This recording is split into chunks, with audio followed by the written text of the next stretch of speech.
આજે આપણે ધોરણ 10 ની અંદર ખૂબ જ અગત્યનું ચેપ્ટર કે જેનું નામ છે ત્રિકોણ, તેના વિશે તો કે આપણે અભ્યાસ કરવાના છીએ.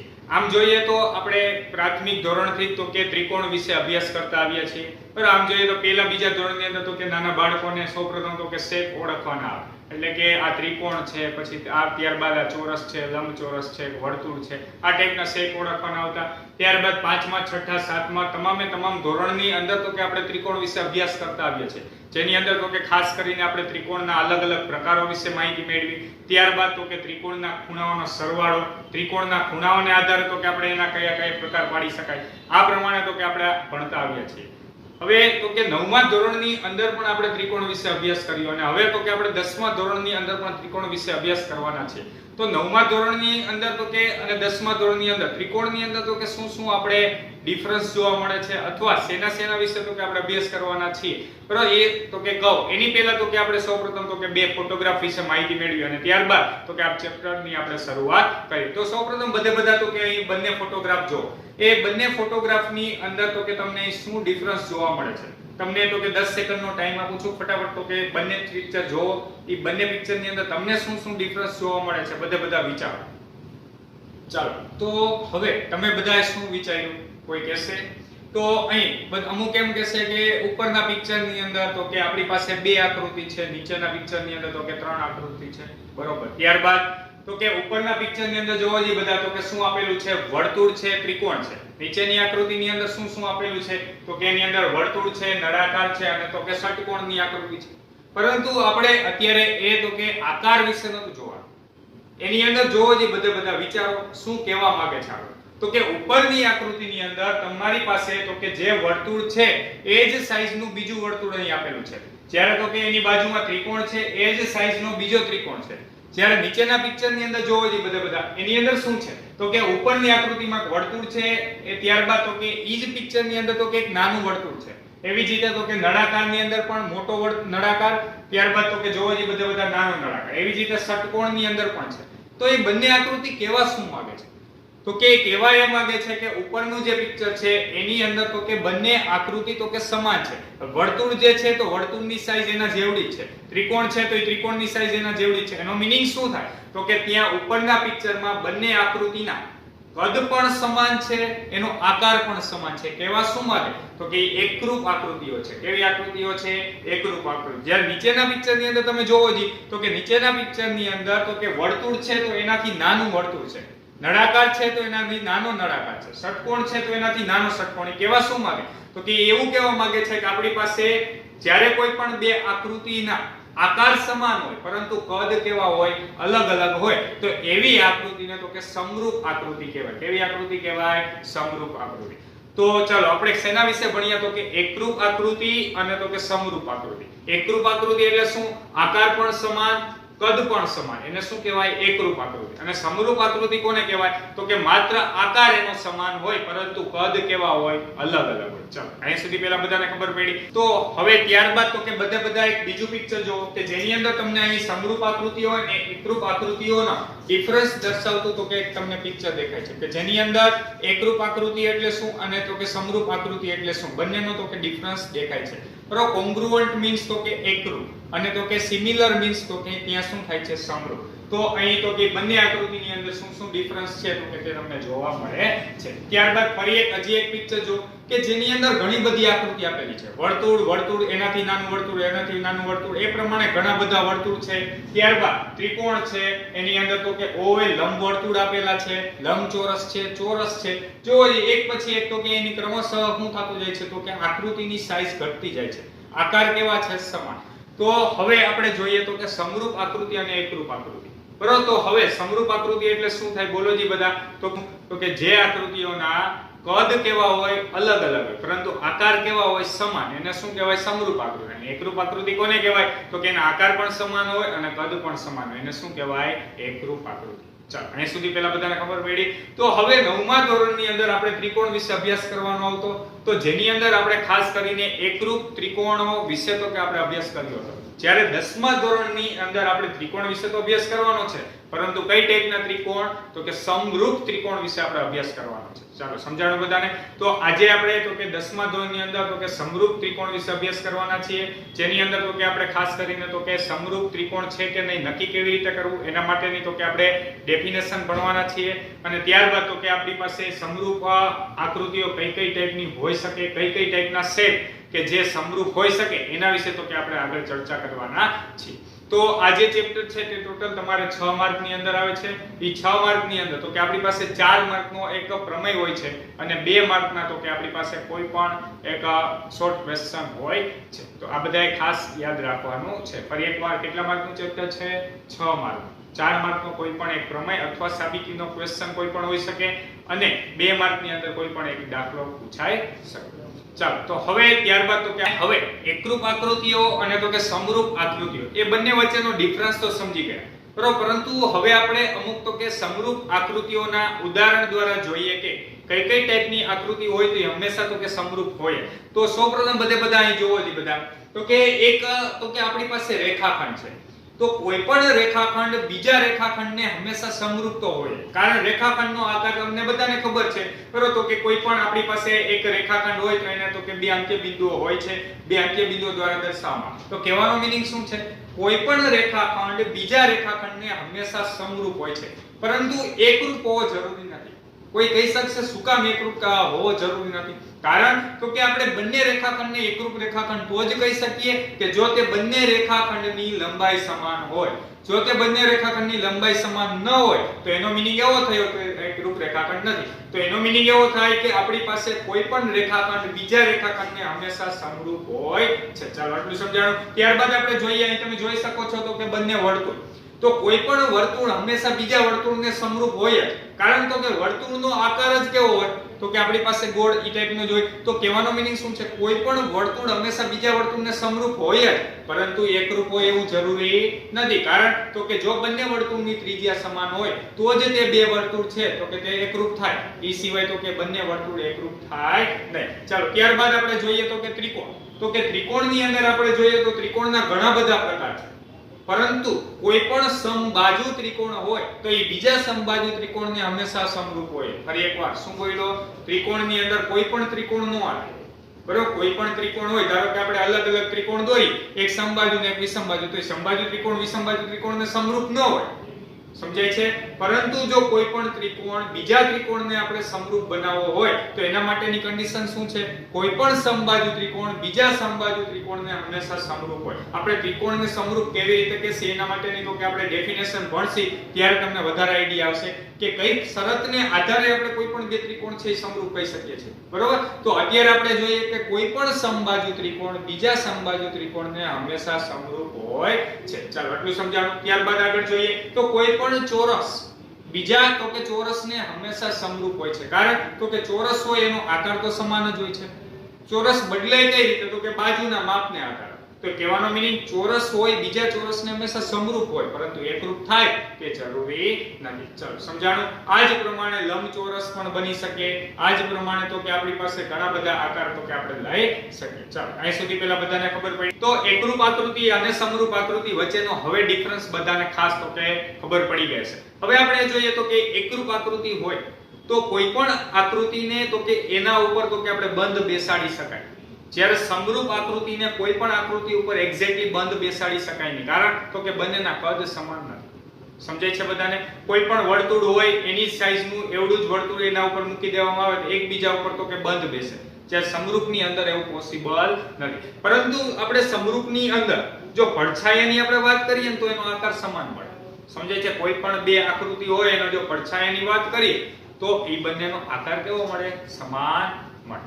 તો હવે આપણે તો કે સમરૂપ બહુકોણ કોને કહેવાય અને સમરૂપ ત્રિકોણ માટેની કન્ડિશન કઈ છે એના વિશેની તો કે આપણે ચર્ચા કરીએ. હવે આપણે જોઈએ તો કે સમરૂપ બહુકોણ. સમરૂપ બહુકોણ એટલે શું થાય? તો કે સમરૂપ આકૃતિઓ વિશે તો તમે ભણી ગયા. સમરૂપ મીન્સ શું? માત્ર તો કે રૂપ સમાન. રૂપ સમાન મીન્સ કે એનો આકાર સમાન, કદ તો કે એનું અલગ અલગ હોય તો ચાલે. તો આ ટાઈપના કોઈ પણ બહુકોણ. બહુકોણ મીન્સ તો કે આપણી પાસે 3 બાજુવાળો હોય તો ત્રિકોણ હોય, 4 બાજુવાળો હોય તો બરોબર ચોરસ અથવા લંબચોરસ હોય, એવી રીતે 5 બાજુવાળો પંચકોણ. એટલે કે બહુકોણની અંદર ગમે એટલી બાજુ હોઈ શકે. પરંતુ બધી બાજુના માપ કેવા હોય? સમાન. તો આપણી પાસે અત્યારે વાત કરીએ છીએ સમરૂપ બહુકોણ. તો સમરૂપ બહુકોણ કોને કહેવાય? તો કે સમાન બાજુવાળા બહુકોણના અનુરૂપ ખૂણાઓ સમાન. એટલે કે આપણી પાસે સમાન બાજુ હોય એટલે કોઈ પણ ત્રિકોણ હોય તો એને સમરૂપ હોય તો ત્રિકોણ જ થાય, સિવાયનો એનો આકાર સમરૂપ હોઈ શકે નહીં. તો સમાન બાજુવાળાના અનુરૂપ ખૂણાઓ કેવા થવા જોઈએ? સમાન. એટલે કે કોઈ પણ એક ખૂણો 50 નો હોય તો બીજો ખૂણો 50 નો, બીજો ખૂણો 60 નો હોય તો આમાં એક ખૂણો 60 નો હોવો જોઈએ. આ પ્રમાણે એમાં જે ત્રીજો ખૂણો હોય એ જે ત્રીજો ખૂણો આમાં એક હોવો જોઈએ. અનુરૂપ ખૂણાઓ કેવા હોવા જોઈએ? સમાન. અને બીજું અનુરૂપ બાજુઓનો ગુણોત્તર કેવો હોવો જોઈએ? સમાન. અનુરૂપ બાજુઓનો ગુણોત્તર સમાન મીન્સ બાજુઓના માપ સમાન નહીં. સમાન હોય તો એકરૂપ થઈ જશે, પરંતુ જો સમાન ન હોય તો એના માટે બાજુનો ગુણોત્તર કેવો હોવો જોઈએ? સમાન હોવો જોઈએ. બાજુઓનો ગુણોત્તર કેવો હોવો જોઈએ? સમાન. એટલે કે બાજુઓ સમપ્રમાણમાં પણ હોય. જૂની ટેક્સ્ટ બુક ની અંદર આ વર્ડ ખાસ હતો, બાજુઓ સમપ્રમાણ. સમપ્રમાણ મીન્સ શું? તો કે આપણી પાસે બાજુઓ સરખા પ્રમાણમાં છે. સરખા પ્રમાણ મીન્સ કે આપણી પાસે એનો ગુણોત્તર કેવો છે? તો કે સમાન છે. ચાલો અહીં સુધી પહેલા બધાને ખબર પડી. તો અહીંયા આપણે વાત કરી તો કે કોઈ પણ બે આકૃતિઓ હોય સમરૂપ છે કે નહીં નક્કી કરવા માટેની બે કન્ડિશન. એક ખૂણાના માપ સમાન હોવા જોઈએ, અનુરૂપ ખૂણાના માપ કેવો હોવો જોઈએ? સમાન. અને બીજું અનુરૂપ બાજુઓનો ગુણોત્તર કેવો હોવો જોઈએ? સમાન હોવો જોઈએ. ચાલો હવે આપણે વાત કરવી છે ખાસ કરીને તો કે સમરૂપ ત્રિકોણની. કેમ કે આપણે ખાસ કરીને કે કોઈ પણ બે ત્રિકોણ સમરૂપ છે કે નહીં તે કઈ શરતને આધારે નક્કી કરી શકાય, એ શરત તો આપણે હજી પછી ભણવાની હશે, પરંતુ આપણે માત્ર અત્યારે એ જોઈએ કે કોઈ પણ બે ત્રિકોણ છે તે સમરૂપ ક્યારે કહી શકાય. તો એના માટેની પહેલી શરત શું છે? તો કે બંને ત્રિકોણના અનુરૂપ ખૂણાઓના માપ સમાન હોવા જોઈએ. બધા ખૂણાના માપ નહીં, અનુરૂપ ખૂણાના માપ કેવા હોવા જોઈએ? સમાન. આપણે એકાદ ઉદાહરણ દ્વારા જોઈએ એટલે તમને વધારે ખ્યાલ પડે. તો કે આપણે ધારો કે કોઈ પણ એક ત્રિકોણ લઈ લઈએ. ચાલો તો આ પ્રમાણે એક આપણી પાસે ત્રિકોણ આવેલો છે. તે જ રીતે તો કે એક બીજો ત્રિકોણ પણ આપણી પાસે છે.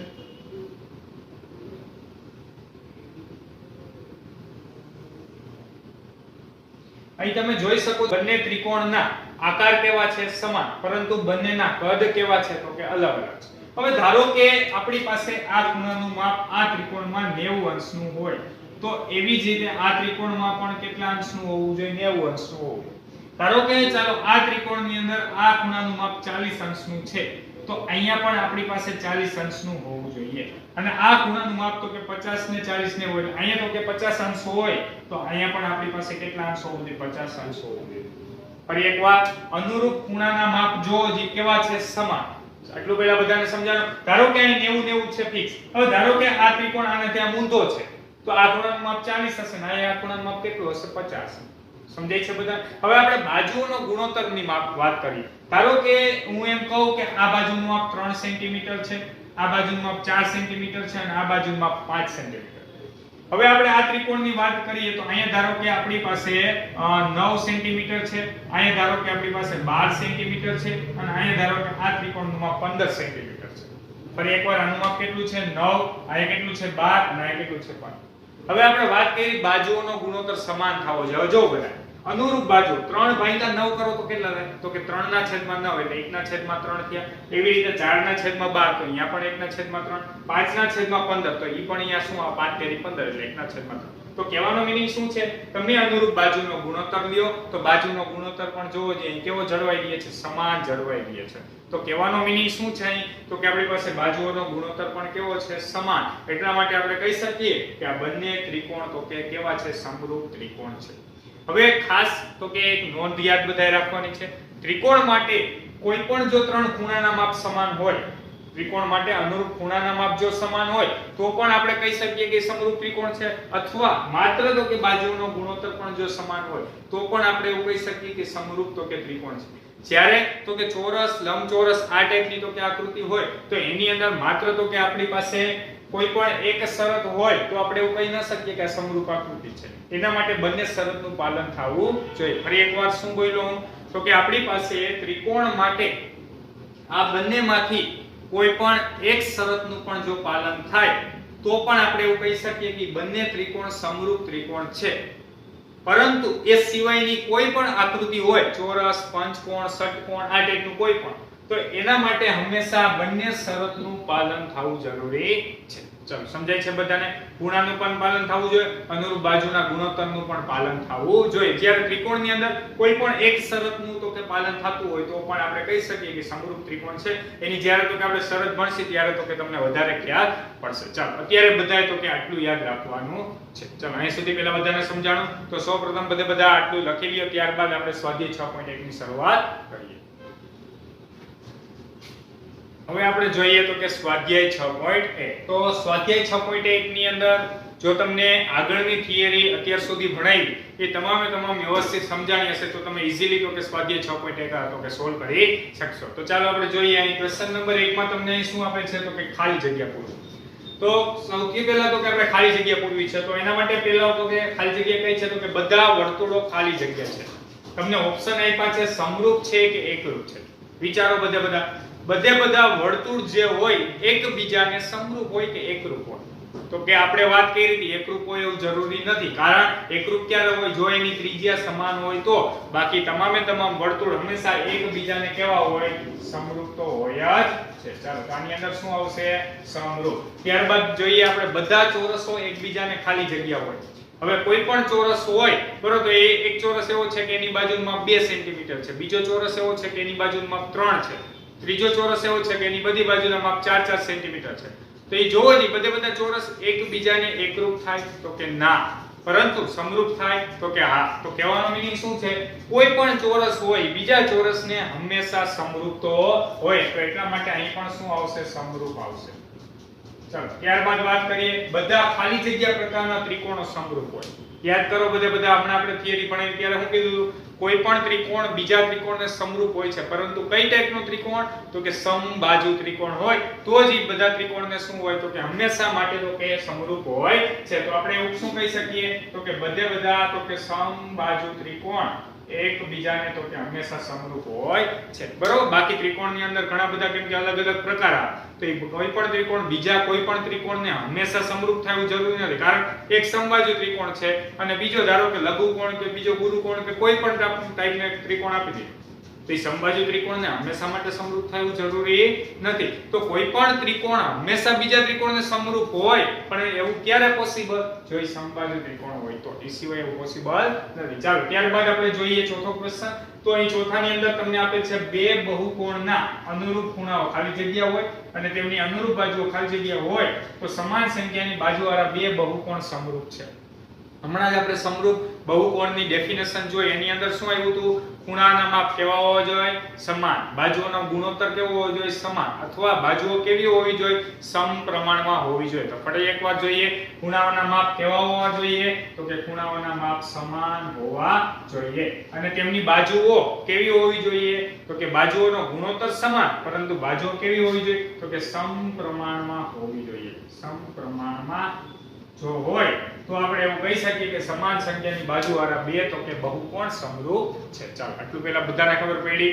તો આ બધાએ ખાસ તો કે ડેફિનેશન પણ યાદ રાખવાની છે. ચાલો હવે ત્યારબાદ જોઈએ ક્વેશ્ચન નંબર 2. એ તમને શું આપેલ છે? બે ઉદાહરણ આપો જેની અંદર તો કે આપણે કહેવાનું છે સમરૂપ આકૃતિ. ચાલો સમરૂપ આકૃતિના ફટાફટ બધા ઉદાહરણ બોલો. જે કઈ ટાઈપની આકૃતિને સમરૂપ આકૃતિ કહેવાય? વિચારો બધા. હમણાં જ આપણે જોયું વર્તુળ કેવા હોય? સમરૂપ. ચોરસ કેવા હોય? સમરૂપ. તો ઉદાહરણ તમે તમારી રીતે કોઈ પણ લખી શકો. ચાલો તો આપણે લખીએ. આ પહેલું ઉદાહરણ. દરેક વર્તુળ એકબીજાને સમરૂપ હોય છે. ચાલો બીજું લખવું હોય તો કે દરેકે દરેક રેખાખંડ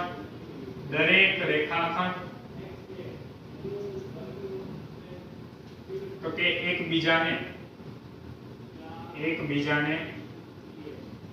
સમરૂપ હોય છે.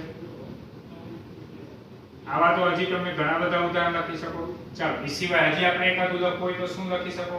તો કે દરેક રેખા પણ એકબીજાને કેવી હોય? સમરૂપ. ત્યારબાદ આપણે જોઈએ તો બધા ચોરસ પણ કેવા હોય? તો કે દરેકે દરેક ચોરસ એકબીજાને સમરૂપ હોય છે. ચાલો આવડી ગયું બધાને.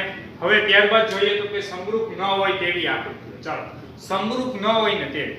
તો હવે કોઈ પણ આપણે હું એમ કહું કે ચોરસ છે એ બીજા લંબચોરસને ક્યારે તો કે સમરૂપ થાય?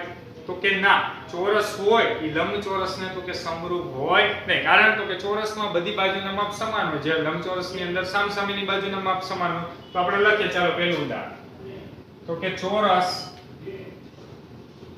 લંબચોરસને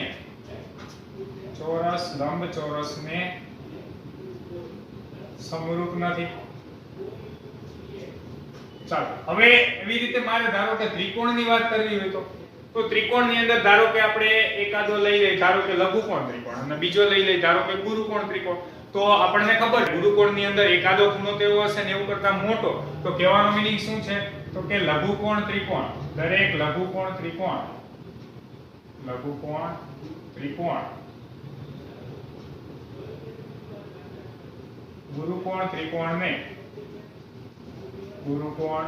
ત્રિકોણને સમરૂપ નથી. અથવા તમે કાટકોણ ત્રિકોણ પણ લઈ શકો, કેમ કે કાટકોણ ત્રિકોણમાં એક ખૂણોના 90 અંશનો હોય, તો લઘુકોણ કે ગુરુકોણ કોઈ પણ હારે એની કમ્પેરિઝન કરી શકો. ચાલો સમજાય છે?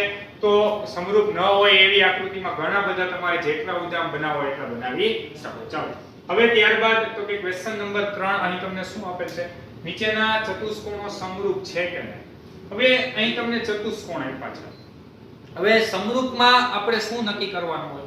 ખૂણાના માપ સમાન હોવા જોઈએ, અનુરૂપ બાજુનો ગુણોત્તર કેવો હોવો જોઈએ? સમાન. હવે જો સૌપ્રથમ તો કે અહીં ચતુષ્કોણ PQRS છે અને એક બીજો ચતુષ્કોણ ABCD આપેલો છે. અહીં તમે જોઈ શકો છો બધી બાજુના માપ તો કે 1.5 સેન્ટીમીટર છે, જ્યારે અહીં બધી બાજુના માપ કેટલા છે? જોવો જ બધા 3 સેન્ટીમીટર. તો 1.5 ભાગ્યા 3 કરો તો કેટલા થાય? તો કે આપણી પાસે 1.5 ભાગ્યા તો કે 3 કરો, એનો મતલબ એવો કે 1/2 થયા. અથવા આને ભાગ્યા કરો તો કે 2 થશે. સમજાય છે બધાને? તો એવી રીતે બધી બાજુનો ગુણોત્તર તો અહીં સમાન જળવાઈ રહે છે. ખૂણાની વાત કરીએ તો ખૂણા અહીં બધા જોવો જ કેટલા અંશના છે? 90 અંશ. જ્યારે તો કે અહીં તો કે આપણી પાસે આ ટાઈપનો ચતુષ્કોણ છે તો એની અંદર તો કે 90 ના હોય પણ ખરી, ન પણ હોય, એ આપણને ખબર નથી. કારણ તો કે અહીં આપણને ખૂણા દર્શાવેલ નથી. તો એ ખૂણા તો કે ગમે એટલા હોઈ શકે. અહીં તમે જોઈ શકો છો દરેક ખૂણા કેટલા અંશના છે? 90 અંશ. જ્યારે તો કે અહીં આપણી પાસે ખૂણા દર્શાવેલ નથી. એનો મીનિંગ શું થયો? તો કે અહીં આપણી પાસે ખૂણાના માપ તો કે સમાન હોય તેવું જરૂરી નથી, પરંતુ બાજુઓનો ગુણોત્તર તો સમાન છે. તો એટલા માટે આપણે એવું કહી શકીએ કે આ જે છે આકૃતિ તે સમરૂપ આકૃતિઓ નથી. ચાલો તો આપણે લખીએ, અહીં બાજુઓ સમપ્રમાણમાં છે. તો બાજુઓનો ગુણોત્તર સમાન છે એવું પણ તમે લઈ શકો.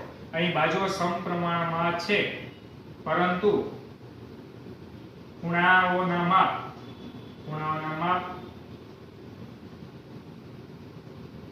સમાન નથી. માટે આપેલ ચતુષ્કોણો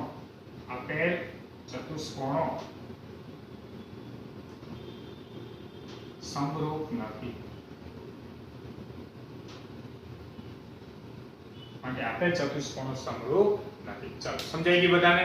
તો ફરી એક વખત આપણે જોઈએ તો આજના લેક્ચરની અંદર આપણે શેના વિશે માહિતી મેળવી. તો સૌપ્રથમ તો કે આપણી પાસે ખાસ કરીને એકરૂપ આકૃતિ કોને કહેવાય અને સમરૂપ આકૃતિ કોને કહેવાય એના વચ્ચેનો તો કે આપણે ડિફરન્સ સમજ્યા. ત્યારબાદ તો કે સમરૂપ બહુકોણ કોને કહેવાય, સમરૂપ ત્રિકોણ કોને કહેવાય એના માટેની ડેફિનેશન ભણ્યા. અને અહીં તો કે તમારું સ્વાધ્યાય 6.1 પણ કમ્પ્લીટ થાય છે. અને સ્વાધ્યાય 6.1 ની અંદર બીજું કંઈ નથી, માત્ર તો કે આપણે આગળની જે થિયરી ભણી બરાબર તો કે એને દર્શાવતા અમુક ઉદાહરણો છે બરાબર, અને કઈ ટાઈપના તો કે શેપ સમરૂપ હોઈ શકે, એકરૂપ હોઈ શકે એના માટેની તો કે ખાસ કરીને વાત કરેલ છે. તો આજના લેક્ચરની અંદર કરાવેલ તમામ વિદ્યાર્થીઓએ ખાસ તો કે એકરૂપ આકૃતિ અને સમરૂપ આકૃતિઓનો ડિફરન્સ સમજવાનો છે બરાબર, એનો તો કે મીનિંગ શું થાય, ત્યારબાદ તો કે એની ડેફિનેશન અને સ્વાધ્યાય 6.1 તો કે આખું નોટબુકમાં લખવાનું છે. નેક્સ્ટ લેક્ચરની અંદર તો કે આપણે આગળના પ્રમેય વિશે અભ્યાસ કરીશું. Thank you so much.